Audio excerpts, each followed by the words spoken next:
భాగ్యనగర ప్రతిష్టను పెంచడానికి బ్రాండ్ ఇమేజ్ను అంతర్జాతీయ స్థాయికి తీసుకువెళ్లేందుకు రాష్ట్ర మంత్రిగా ఎన్నో ప్రయత్నాలు చేశారని భారత కార్యనిర్వాహక అధ్యక్షుడు కేటీఆర్ అన్నారు.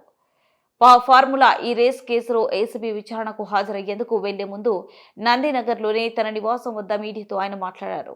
హైదరాబాద్ను ప్రపంచ పట్టణంలో నిలపడానికి రాష్ట్ర మంత్రిగా ఎన్నో ప్రయత్నాలు చేశాను అని, చాలా వరకు ఫలించాయి. భారత అధికారంలో ఉండగా మా బామర్దులకు 1,137 కోట్ల కాంట్రాక్టులు ఇచ్చే దౌర్భాగ్యపు పని చేయలేదు. మంత్రిగా ఉంటూ కుమారుడి కంపెనీకి కాంట్రాక్టులు ఇవ్వలేదు. దానికి ప్రతిఫలంగా ల్యాండ్ క్రూజర్ కార్లు కొనలేదు.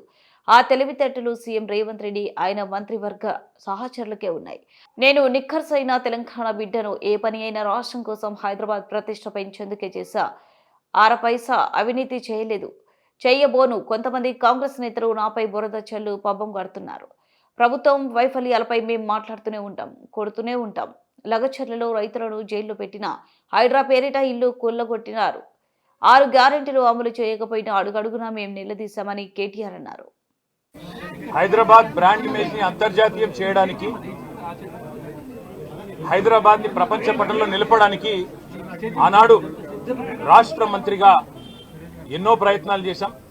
ఆ ప్రయత్నాలు చాలా మేరకు ఫలించి హైదరాబాద్, తెలంగాణ భారతదేశంలోనే ఒక ప్రధానమైన నగరంగా ప్రపంచ దృష్టిని ఆకర్షించే స్థాయికి తీసుకొచ్చే విధంగా పనిచేశాం.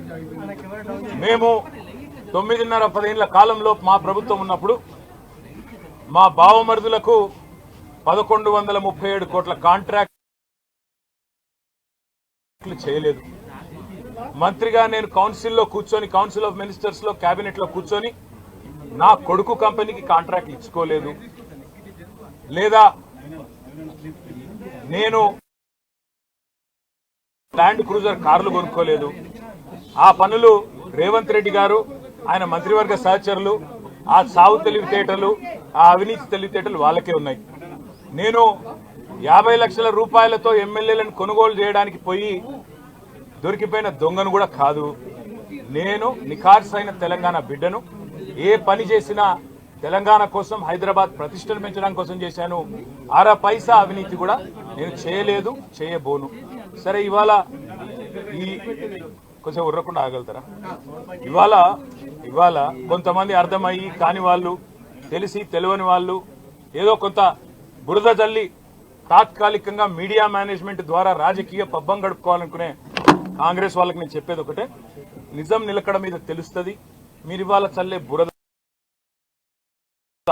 ఎట్టి పరిస్థితుల్లో మా దృష్టి ఏదైతే కేంద్రీకరించబడిందో దాని నుంచి తప్పించలేదు.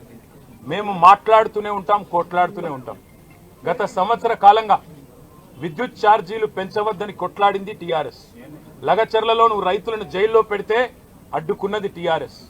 నువ్వు హైడ్రా పేరిట ఇండ్లు కూలగొడితే అడ్డుకున్నది టీఆర్ఎస్. 6 గ్యారంటీల అమలు నువ్వు చేయకపోతే నిలదీసింది అడుగడుగునా కేసీఆర్ బృందం. తప్పకుండా మా దృష్టి మేము